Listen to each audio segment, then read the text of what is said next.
usa antibióticos con un periodo mayor a 6 meses.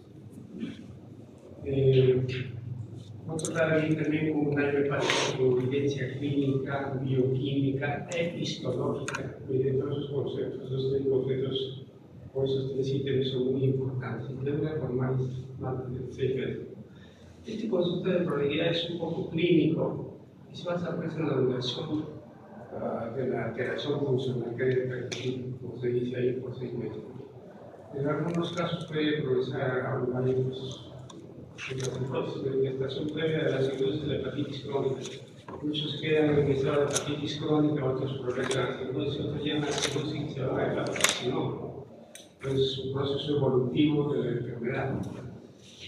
Por biología molecular se ha descubierto que hay muchas cepas del virus en la ABC hasta la G.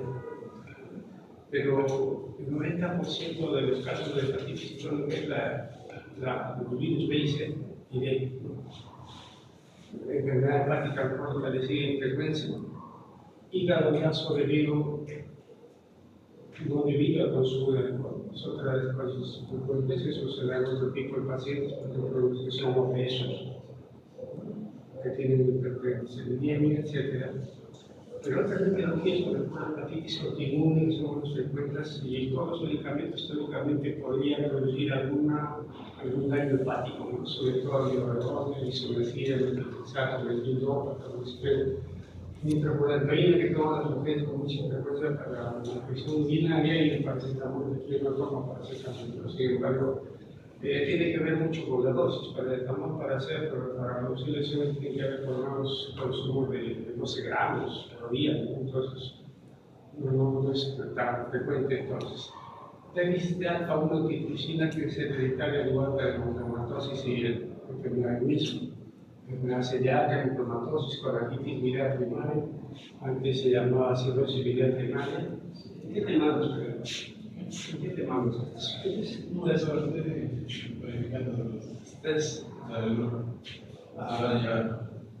Entonces, cuando no se logra identificar la causa, se llama hepatitis crónica genitogenética. En etiología hay que saber datos bien importantes. 60-70% de los casos de hepatitis crónica son causados por el virus de la hepatitis C. 75% de los casos de hepatitis C agudas son muy crónicas. O sea que la hepatitis C aguda es muy frecuente. A veces pasa muy desapercibida. Entre el 5 al 10% de las hepatitis B agudas se vuelven crónicas. Yo le decía, no, yo no tengo hepatitis y no se dan cuenta. La hepatitis B aguda se vuelve crónica hasta el 90% en los recién nacidos. Entonces, los hijos de mucha competencia.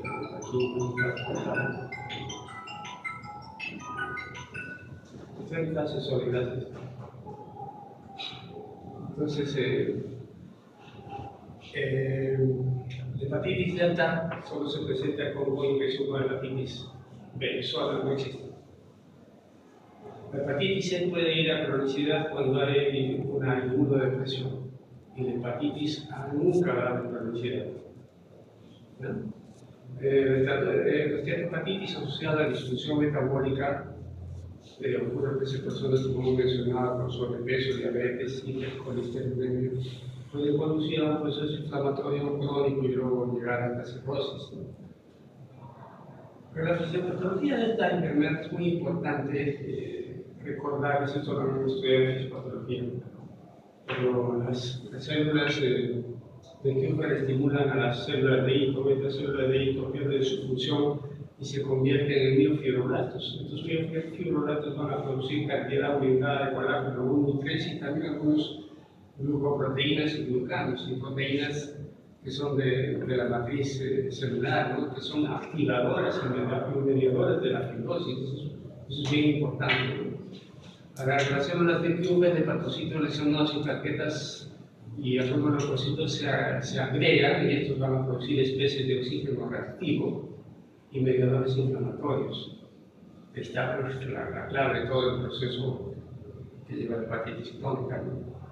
Y cuando se daña el equilibrio entre la producción y degradación de la matriz extracelular, la fibrosis va a progresar. Entonces hay un equilibrio entre la formación y la degradación. Cuando ese equilibrio se rompe, viene la enfermedad. Es igual que la enfermedad ulcerosa péptica o la enfermedad de reflujo. Tenemos factores agresivos y defensivos. Cuando predominan los factores agresivos, viene la enfermedad. Cuando hay un equilibrio de factores agresivos y defensivos, acabamos con salud. Y los síntomas que producen esta enfermedad, miren, 2/3 de las personas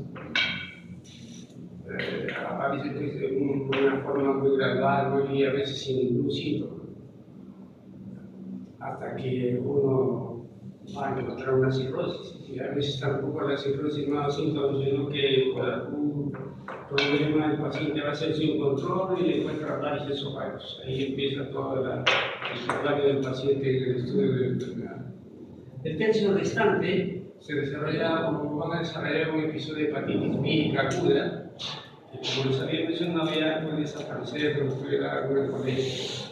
Cuando hay una hepatitis viral aguda, que se llama una hepatitis viral aguda severa, que puede llevar a una insuficiencia hepática, la cosa es otra, ¿no? En caso de una insuficiencia hepática fulminante por virus, se ve algunas veces, se ve pues un paciente agudamente enfermo que tiene que ser visto en unidades de cuidados intensivos y algunas veces son candidatos a trasplante hepático, porque cuando hay este grado de enfermedad, el hígado produce transaminasas que llegan a 2000, a 2500, 3000. Es una brutalidad. Y uno revisa el paciente, tiene un hígado bien grande, pero luego empieza a mejorar la enfermedad y el hígado va disminuyendo, las transaminasas van disminuyendo, llega a nuevas producciones de transaminasas, paciente ALOS. Y en esos casos se recurre a veces al trasplante de hígado del paciente. Puede haber síntomas generales, ¿no? Malestar general, debilidad, náuseas, prurito, dolor del hemocondrio derecho alegre, una escurencia en la parte superior del hemocondrio. Cuando ya empieza a descompensarse la enfermedad, aparece astericia y coluria. Acoluria, eso está mal escrito. En los signos, en etapas avanzadas puede haber ascitis, es decir, cuando la enfermedad hepática se descompensa, una ascitis, una enfermedad sangrado, es decir, equimosis, estaría vascular, una cefalopatía, también eso. Muchas personas no presentan síntomas y permanecen asintomáticos por meses, años, pero ya descubierto que la enfermedad puede ser descubierta por, como decía antes, un examen de rutina. En el examen físico de estos pacientes hay que tener cuidado, ¿no? Porque si bien tienen síntomas importantes, uno en el examen físico puede encontrar un hígado grande y ya empieza a hacer la investigación. Pero como decían los alumnos que notan conmigo, dicen que he palpado el hígado. ¿Y a cuántos centímetros? A 5 centímetros. ¿Y has medido cuánto mide la altura total del hígado? No. Es que tiene hepatomegalia. Entonces, para decir hepatomegalia uno tiene que determinar el tamaño del hígado. Y lo puede hacer fácilmente por percusión. Empieza de la punta a la arriba, sonoros, mate. Sonoros. Punto arriba, punto abajo. ¿Cuánto hay de distancia? ¿15 centímetros? Soy yo. 15 centímetros y la normal. Por más que tenga 5 centímetros por debajo del recorte costal. Entonces, esos son los hígados llamados tosados, o sea, tienen tosis. Pero frente a una lesión de estas, frente a una hepatomegalia, entonces lo primero que uno debe determinar es el tamaño del hígado. Y eso se hace fácilmente por percusión. No hay que entusiasmarnos con que lo palpamos y se hepatomegalia y gran descubrimiento. Pero como vamos a ver más adelante, determinar las características de ese hígado es muy importante para saber qué estamos tratando. lesiones cutáneas como telangiectales, eczema, son los síntomas hepáticos, ¿no? Que son, si mencionamos, empezamos de la cabeza hasta los pies, vamos a encontrar muchos. Pero si no los tenemos presentes, nunca lo vamos a ver siquiera. Los alumnos que rotan conmigo, a más de uno lo he mandado, corre, revisa el paciente de nuevo y busca tal cosa. Empezamos desde la cabeza. Puede haber ictericia, hipertrofia de parótidas, puede haber ginecomastia, caída del medio axilar impubiano, puede haber circulación colateral, hepatomegalia, esplenomegalia, puede haber edema palmar, puede haber atrofia tenar, hipotenar, líneas de vidrio alrededor, atrofia de lubricales interóseos, ascitis, edema, trastornos tróficos de piel, puede haber hipogormidismo. Entonces, hay una semiología muy frondosa en la que no deben, mejor dicho, deben tener la siempre presente al examinar a un paciente porque nos puede conducir a buscar una enfermedad que aparentemente no así. También cuando hay historia familiar de enfermedad hepática es importante porque en muchos casos hay en el interrogatorio dice si tu papá, tu mamá está haciendo no, mi papá se murió de cirrosis. Y él tiene cirrosis y dice, de repente aquí hay algún elemento común, ¿no? Por lo que van a ser acuerdos, no, probablemente hay una enfermedad criptogenética o una otra etiología que hemos mencionado, ¿no? En el laboratorio también es muy importante encontrar estos signos. Lo primero que encontramos es esta actividad inflamatoria caracterizada por el aumento de las transaminasas. Si uno tiene transaminasas normales, ya no está muy, ¿qué le digo? Pues guiado a buscar enfermedad hepática, ¿no? Hay transaminasas normales, pero no. Hay unos psicóticos que pueden tener transaminasas normales. Cuando está en el estadio inicial que se llama CHI-A, pueden tener transaminasas normales. Entonces, la serología para hepatitis B, C y D, transaminasas no mayor de 10 veces, reflejan la actividad inflamatoria. Hiperbilirrubinemia, predominio conjugada, hipotrombinemia, que debe ser medida después de poner vitamina K. Si no hay respuesta, si no mejora, si no llega a lo normal, indica pues un daño severo hepático, ¿no? Fosfatasa alcalínica, la mamudamina, las peptidas son importantes. La fosfatasa alcalínica está relacionada con la patología viral, mientras que la mamudamina con etiología alcohólica. Y la hipoalbuminemia sabemos pues, que el hígado es el que mayor, que produce las proteínas, sobre todo la albúmina, y si dice ahí hipoalbuminemia, pues el hígado se enferma, ¿no? Un hemograma también puede demostrar la pancitopenia, anemia, leucopenia. Entonces, todas esas cosas son importantes en el estudio. Ustedes van a ver los libros de patología y van a encontrar estos datos todavía, ¿no? Denominada hepatitis crónica persistente, hepatitis crónica familiar, y finalmente hepatitis crónica activa.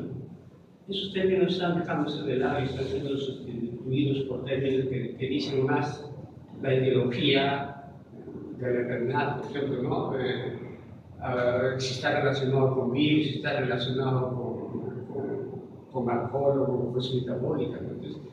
Entonces, esta clasificación pues, se basa en la causa, en la actividad histológica o grado de la magnitud o avance de la enfermedad. Y es así que las manifestaciones clínicas y serológicas van a permitir un diagnóstico de hepatitis, por ejemplo, crónica viral de tipo B, hepatitis crónica viral de tipo C, ¿no? Y así sucesivamente, o hepatitis autoinmune, que ya tienen un nombre y un apellido y no como anteriormente se hacía, ¿no? Las hepatitis crónicas asociadas a fármacos también, nosotros las trabajamos. Entonces, en el diagnóstico del estudio histológico del tejido hepático es el que confirma el diagnóstico de hepatitis crónica. Digamos que es el buen estándar. Va a determinar gravedad de la inflamación, si se desarrolla alguna cicatriz o una fibrosis. Algunas veces ayuda a determinar la causa de la hepatitis. Sin embargo, cada vez se realizan menos biopsias porque hay unos medios de diagnóstico más que se acercan a la biopsia y que puede ser la biopsia tiene muchos riesgos. La biopsia hepática, por ejemplo, el paciente que tiene trastorno de coagulación o que tiene una citis a la tensión o que son muy obesos, la biopsia es un poco difícil. La biopsia hepática, desde que se hacía biopsia hepática, primero se hacía biopsia a ciegas. Cutáneo tenía una aguja que se llama Beres o Berres, una aguja larga que tiene como un mantil adentro y pues uno percutía aquí en el espacio intercostal por matidez. ¿Cuál es el área de mayor matidez? Acá, aquí le meto, pero la línea negra calcular. Meto la aguja, saco adentro y tal. Pero eso es una biopsia ciega que nos daba problemas. A veces agarramos un vaso sanguíneo y sangrado en un peritoneo. O el pulmón, las bases, las lenguas, las lengüetas son partes distales del pulmón, invadían parte de eso y nos daba el pulmón. Había un paciente con un cáncer particular. Entonces tenía sus complicaciones. Después de ese tipo de biopsia se ha empezado a hacer la biopsia laparoscópica. La laparoscopía diagnóstica, que es un laparoscopio es como una pieza donde tiene una óptica para que viene por dentro. Entonces uno pues así un orificio de tamaño de un ojal metía el laparoscopio, le echaba oxígeno para distender el abdomen, se miraba muy bien, y entonces, este hígado tiene tales características, está cirrótico, tiene tal cosa. Voy a tomar una biopsia de tal sitio, meter la aguja por acá, no, más arriba, más abajo, presionando, ¿dónde está el hígado? Y se me dio una aguja que se llama Trucat, por Trucut se escribe. Esta aguja tiene una especie de una incisura en la que va en medio de esta forma que cuando uno está sobre el hígado, mete la aguja para el hepático y al jalar se llena ese espacio. Pero ya cuando regresa ya se mete en el resto de la aguja. Saca la muestra, pues 2 centímetros. Si una biopsia hepática tenga, que le digo, validez para el patólogo, debe tener por lo menos 1 centímetro y debe tener, dice, por lo menos 3 espacios para poder evaluar. Entonces, pero la biopsia es el gol estándar. Ahora se hacen las biopsias, pero guiados por ecografía. El ecografía también dice acá, pon la aguja, mete la aguja al trucar y sale la mano. Entonces va a determinar también cuándo habrá la lesión de biopsia, ¿no? Va a determinar si hay cicatriz o fibrosis, si alguna vez determinada, si la cualidad, una causa de hepatitis. Y como decía, cada vez se realizan menos biopsias por los problemas mencionados, ¿no? Que ya lo hemos visto. Esto es para preguntar sobre lo mismo, establecer el diagnóstico, que se encuentran lesiones incidentales, va a valorar la actividad histológica, tipos de necrosis, para evaluación de cambios estructurales, es decir, estadías. Algunas veces es posible encontrar reinfecciones agregadas y permite una valoración histoquímica de antígenos virales, ¿no?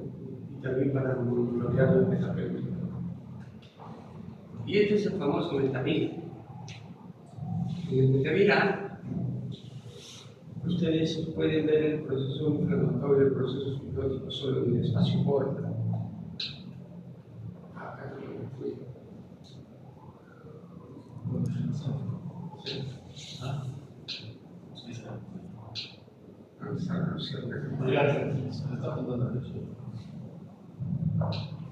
Cielo, al techo.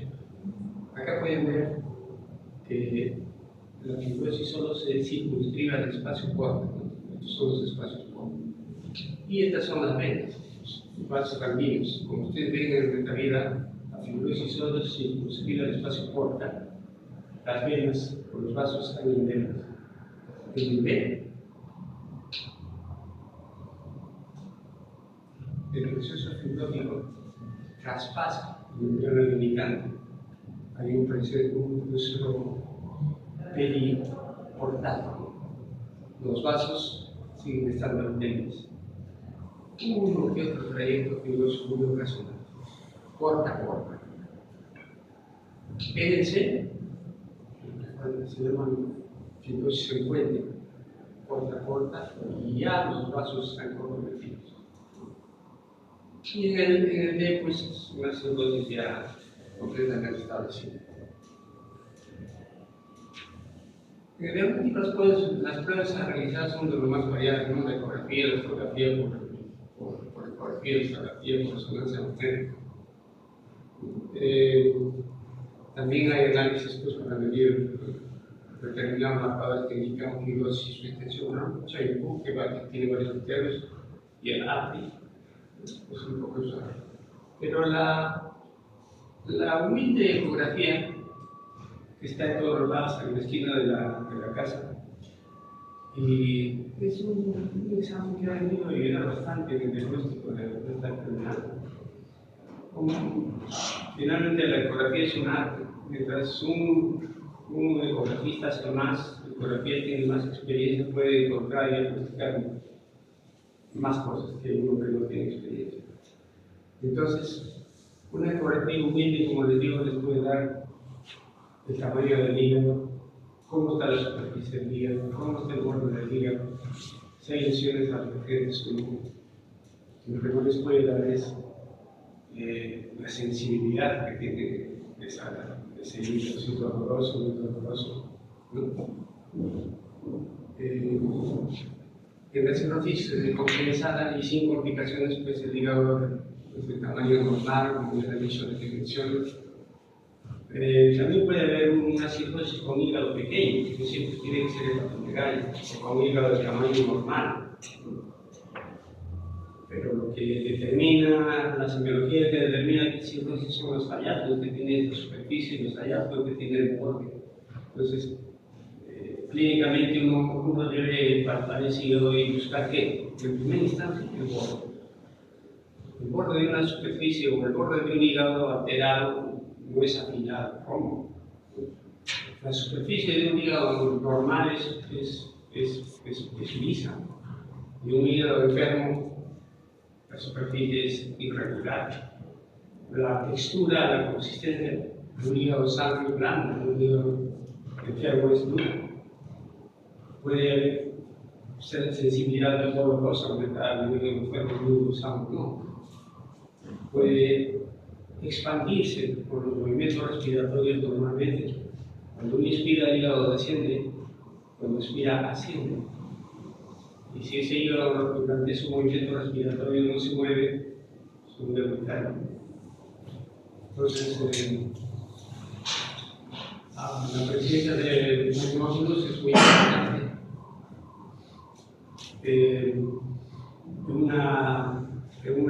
Bueno, eso hablaremos mañana con la cirrosis y otras cosas. Pero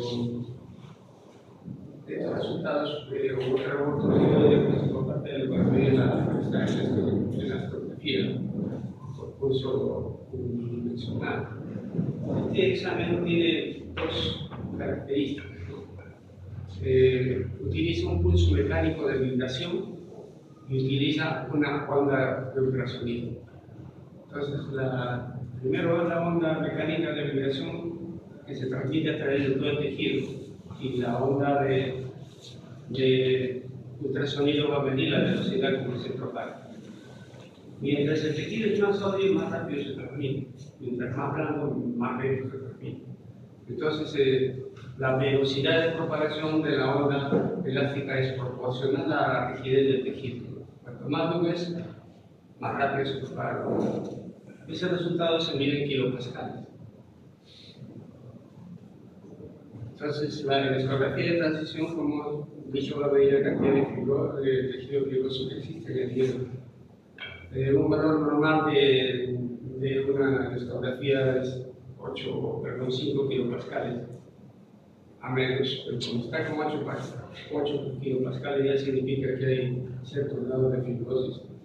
15 kilopascales es contundente en la cirrosis. Por tanto, esta prueba con estas características se puede utilizar para calibrar de enfermedades hepáticas. Y esta es una relación que tiene que ver los kilopascales con el metavir y su hallazgo, ¿no? Un metavir de 2.5 es normal, no hay fibrosis. Un metavir, un F1, 2, 3, puede estar en correlación con el grado 3, que los 14 días es contundente en la cirrosis.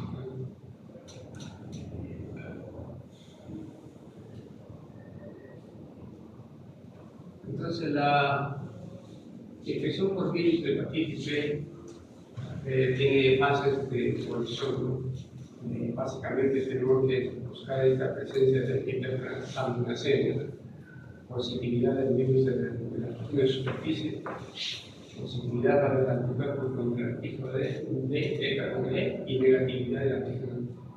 En general, los pacientes con antígeno D están infectados, mayoritariamente por esta.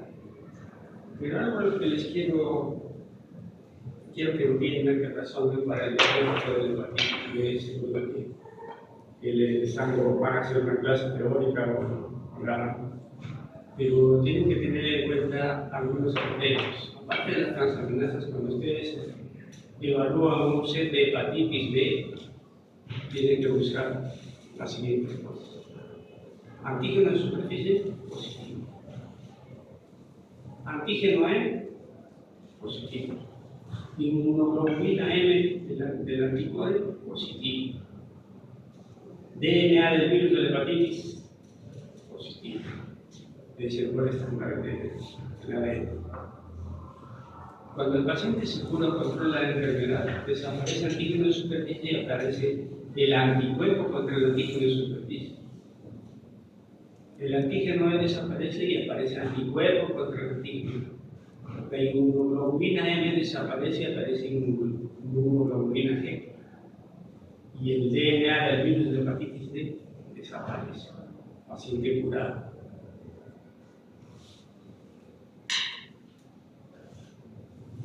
Hablemos de la hepatitis C. Esta forma de hepatitis presenta una forma de diagnóstico muy sencilla. Hasta ahora serológicos con 2 y ya tienen una nula tendencia a remitir espontáneamente.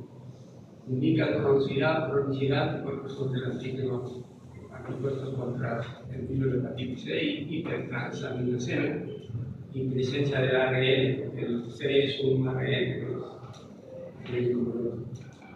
La presencia de anticuerpos en ausencia del ARN del virus de hepatitis C con tratamientos normales puede representar no cronificación de la enfermedad de la hepatitis. Si encontramos transaminasas normales, RNA positivo en suelo indica hepatitis crónica. Y se han identificado 7 genotipos y 67 subtipos de esta forma de hepatitis. Acá en Sudamérica tenemos el 1B, por África y otros lugares. Pero el 1 es muy rebelde también. Bueno, disculpe. Dime, estoy en clase. Ya en 15 minutos. Ya. Entonces, seguimos. Entonces son los análogos nucleócidos que se utilizan, que ya están dejando de usarse, ¿no? Porque hay nuevas formas y nuevas drogas que son más efectivas que esto. Estos son los antivirales de reacción directa. El tipo 1 para diferente reacción de hepatitis. Se conviertan las siguientes combinaciones. Y si quieren escribir el terror. Y la tasa de curación es el 95% para todos los genotidos. Las relaciones de antivirales de reacción directa son la parte de la hepatitis C, el problema se cura. La otra enfermedad que lleva hepatitis crónica es hepatitis autoinmune. Esta es una enfermedad inflamatoria crónica, progresiva, de etiología pues desconocida, puede afectar a todas las edades, ambos sexos se previenen.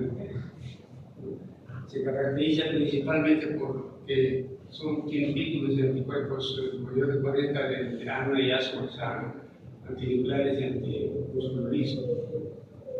Anticuerpos como el anti-LKM, la hipergamma globulinemia de poliklonal, sobre todo IgG, eso es característico. ANCA-P también y el SLA-B, los anticuerpos contra antígenos hepáticos sobre y banca. Es de alta especificidad, pero porque el está presente hasta en un 20%.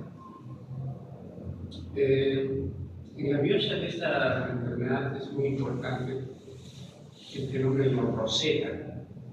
Ese fenómeno Rosetta es una película casi de todos los exámenes, es una cosita interesante. Es un fenómeno que se observa histopatológicamente con infiltración de células plasmáticas dentro del espacio portal, ¿no? y las células mononucleares que están rodeando el espacio portal. Y hay algunos eosinófilos que se asocian a las células plasmáticas y se disponen en forma de roseta. A esto se llama el fenómeno Rosetta. Esto se describirá como hepatitis petiportal o de fase.